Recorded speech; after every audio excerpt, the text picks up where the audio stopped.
But the Knicks were not the only fans disappointed last night because none of the teams that finished the season in the bottom 5 landed the top pick.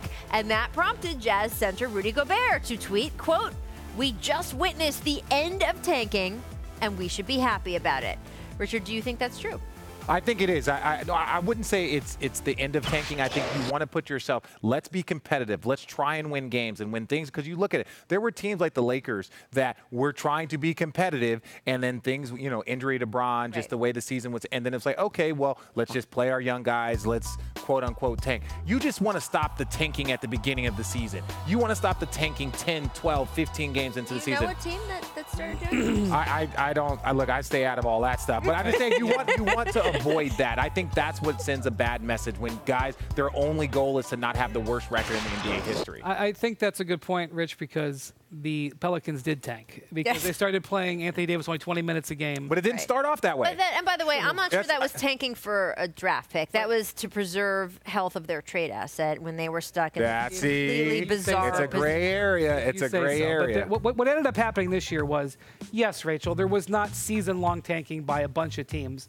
But well, look, none of the teams that had the 5 worst records got the prize. How many of those teams paid for free agents this summer? Okay, just wait a minute. There was some legitimate tanking for those teams that fit in between 6 and 10. Yes. And by the way, the odds between 6 and 10 were the ones that got boosted up. Most. Right. Yes. So you believe? Well, I don't know. I think that there was actually suggested that perhaps there was tanking in this establishment in Dallas. Yes, I believe Dallas was low-key tanking. Memphis, some of the lineups that Memphis was rolling out, I realized they were banged up, but I don't even know what was going on. Well, this is the other part about it is that they weren't rewarded. That's, I think, when we're talking about it. It's like, yes, there was tanking all over, but those worst teams were not rewarded. And I think that's what they wanted to kind of steer away from. Right, be they competitive. don't want fans to be paying for tickets for a team that has zero intention of winning games. Cantor, the first thing he wanted to talk about, well, he just didn't want to talk about the game. Right. He wanted to talk about where the Knicks were in the lottery. Yes, because he was let go basically in a tanking epidemic. Although Mitchell Robinson did play well for them, but nonetheless. All right, so let's then go to this next step. 4 teams that did not win, as you say, free agents. We talked about the Anthony Davis side, and by the way, this would obviously be a trade, not a free agent. But we talked about the Anthony Davis side in the earlier segment about what Anthony would want.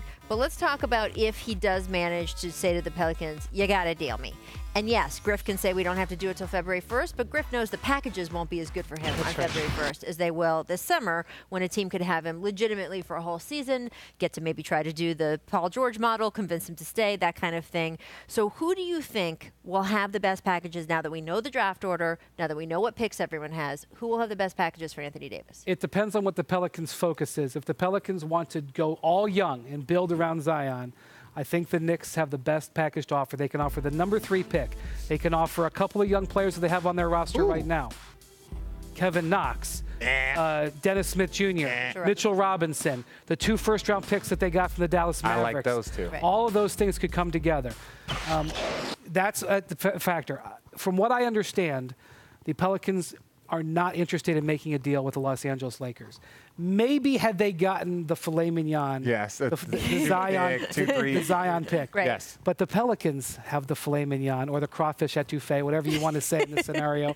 And the Lakers have a nice ribeye, but they don't have the filet. So I think the Lakers are actually still out of position, even getting the number 4 pick. Where is Boston in this scenario? Because they were in the driver's seat once we passed the trade deadline. Everyone thought, okay, now Boston's in the driver's seat for Anthony Davis. Well, Boston's trade package lost steam last night because while we were all celebrating Memphis, that pick would have gone to Boston had it moved backward. Boston would have had an extra lottery pick to offer, and their own pick did not move. The pick that they had from Sacramento did not move up, which we didn't expect it to. Okay. So instead of having 2 lottery picks potentially to offer, now they only have 1, and it's the 14th pick, and it's not so good. And the big problem with Boston is, can you go all in on Anthony Davis offer ahead of the draft because you'd want to trade draft picks to New Orleans to do it, when you don't know whether Kyrie is staying. And Kyrie is under no obligation to tell them whether he is staying, as to use his own words, ask me July 1st. So I think that the more I look at this, the more I think that the Knicks, if they want to go for it, have an offer. And most importantly, they can go ahead and draft R.J. Barrett and celebrate it and still then make that trade offer after July 1st when they find out what Kyrie does and what Kevin Durant does. It works for them. Right. It works against Boston. The Boston Celtics. Right. Yeah. I mean, look, if Anthony Davis is willing to stay, and as you noted, he has floated New York as one of the cities that he would like to sign a long-term deal with, I don't know if it matters whether Kyrie and Kevin are coming or not, or either or one of them. If you could get Anthony Davis on a long-term deal, I would trade anything anybody would want for that. The reality, though, is this, that he's not going to extend right away. He can't. So he can't, and he won't. 6 months, right? It's 6 months, but even then, it doesn't make sense for him to do it. So any team that trades for him is going to have the uncertainty that he may still get to free agency. Oof, so much going on.